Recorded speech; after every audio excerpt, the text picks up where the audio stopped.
Back when the Division 1 first launched, in March 2016, it didn't exactly go over too well. There was a lot of problems with the game, and a lot of people weren't really happy with it. It wasn't until patch 1.4 came out on October 25th that same year where the game turned itself around. But it just didn't get there by itself. In September 2016, 1 month before the fabled 1.4 patch of the Division 1, Massive Entertainment flew out 13 people from the Division 1 community on an all-expenses-paid trip out to their studio in Sweden. While there, Massive talked to them regarding things such as enemy health, difficulty, loot, weapons, gear, and skills. The opinions of these 13 people helped the Division 1 go in a new direction to what the game is now today.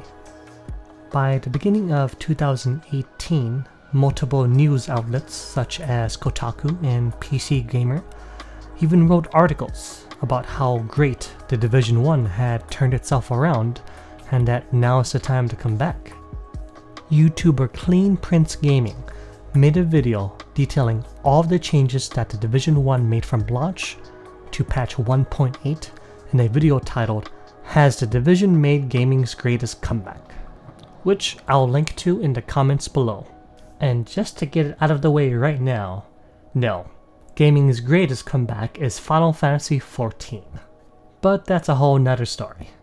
The Division 1 of today is closer in nature to a game such as Borderlands or Diablo, though I suppose more Borderlands than anything. And for the most part, everyone is happy with the Division 1. Try as I may, I can't seem to find anyone who's really consistently discontent with the state of the game that the Division 1 is in today. So what's the takeaway from that? Is that people like being powerful.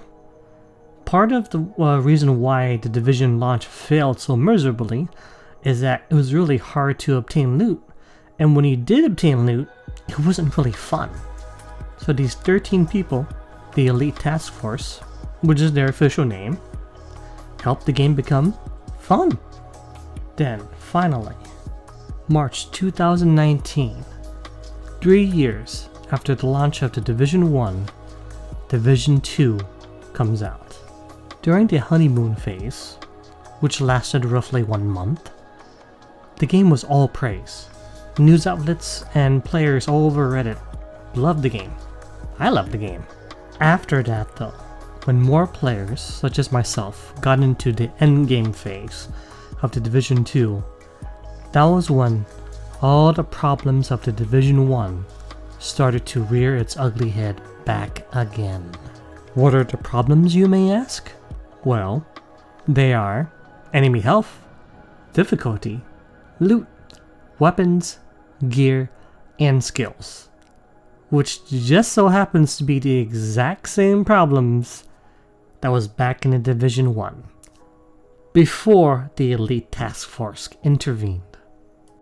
The Division 2, in its current state, as of August 1st, 2019 today, is more similar to Gears of War, as opposed to Borderlands. Not that there's anything wrong with Gears of War, or Call of Duty, or what have you. It's just that that's not what this was marketed as.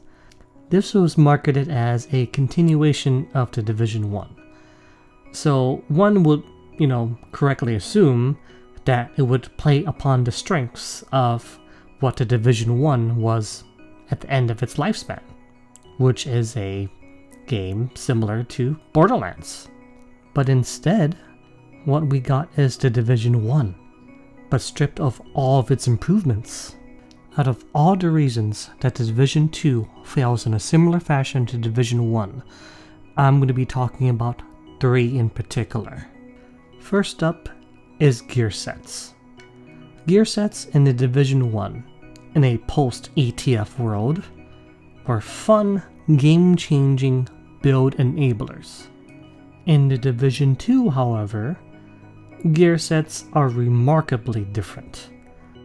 instead of completely changing the way of how you play like they did in Division 1, now they're more just situational buffs.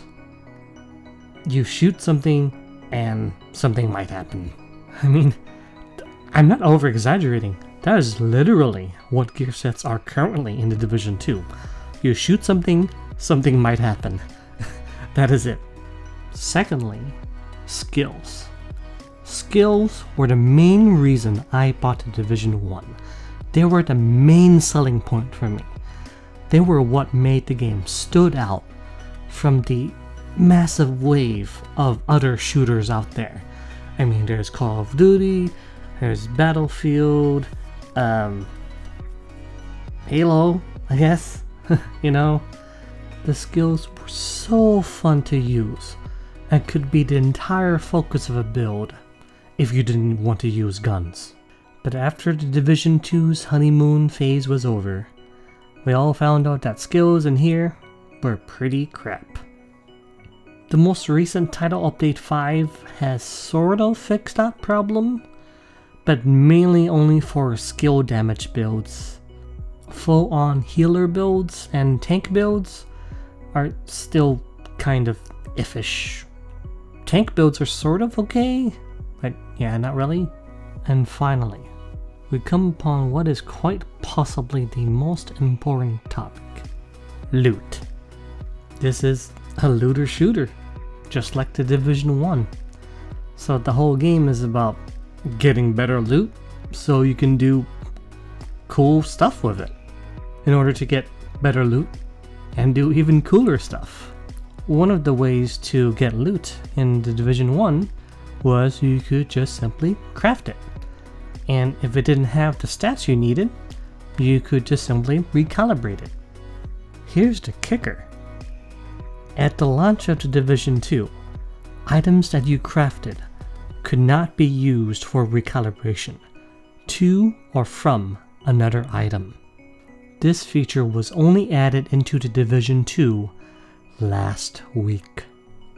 Massive Entertainment purposefully removed this feature from the launch of the Division 2, only to re-add it 5 months later after people went, "Hey, why'd you take this out? Getting loot really sucks without this." Even the recalibration station is different now. Back in the Division 1, when you recalibrate an item, you could only recalibrate one attribute, which is exactly the same as how it works right now in Division 2. However though, in Division 1, when you recalibrated something, it could become any attribute that could appear for that piece of gear in that particular slot. So let's say, for example, that right now you had a chest piece that dropped with skill power and health.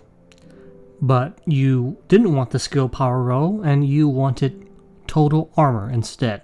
So you would recalibrate the skill power and the game would randomly choose between a set of attributes that can roll on a chest piece. And let's say that it rolls regular armor instead, just bonus armor. And if you didn't like that, since what you're going for is total armor, you would just simply recalibrate it again and hope that the game randomly gives you total armor. But as we all know though, that is not how recalibrating currently works in the Division 2. Let's not even get into the Division 2's brand sets. Well, at first glance, the system might look really complex and allows for deep customization, but I think there's one saying that best describes the brand set and loot system in Division 2 best. And that is, wide as an ocean, deep as a puddle. From seeing the various discussions on Reddit and Discord regarding these three topics, and how they changed from the Division 1 to the Division 2, the general consensus seems to be that they made the game too easy, or overpowered. You see, what's funny when I see people use this argument, and I've said this before, but I've tried and I've looked, but I don't see anyone complaining about the Division 1 after they made the game overpowered and power creep and, stuff like that. I don't see anyone complaining at all. So if mostly everyone enjoyed the Division 1 end to end, which most people did because that's all I see is praise for the game, how did we get from there to where we are now with the Division 2? Which brings me to my next point. Is that yesterday, July 31st, 2019, on the State of the Game, Massive announced another Elite Task Force, this time for the Division 2. So let me put this into perspective, okay? Massive Entertainment released a Division 1, which was a sort of decent game, but it could have been so much better. And with the help of the community, the game was a success story. A comeback kid that made everyone praise the game afterwards and want to come back to it. And now, with the Division 2, it had the same problems as the beginning of the Division 1.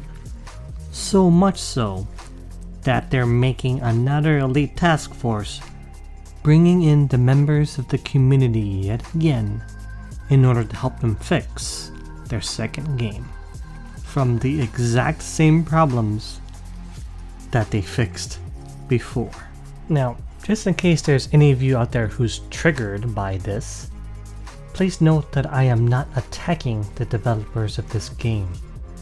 This is criticism of their ideas. Not attacking them as a person, but criticism of their ideas and how it led them down this path that it did with the Division 2. How is it that they took changes that were unanimously praised by everyone near the end of the Division 1's lifespan to what we have now? So, what do you guys think? Do you guys think that after the ATF meets with Massive again for the Division 2, that we're gonna go back to exactly the way how things were in the Division 1? Or do you think things will play out differently? Tell me down in the comments below. By the way, Massive, I heard you guys need a Simon in your ETF. I would make a great Simon, by the way. Just saying.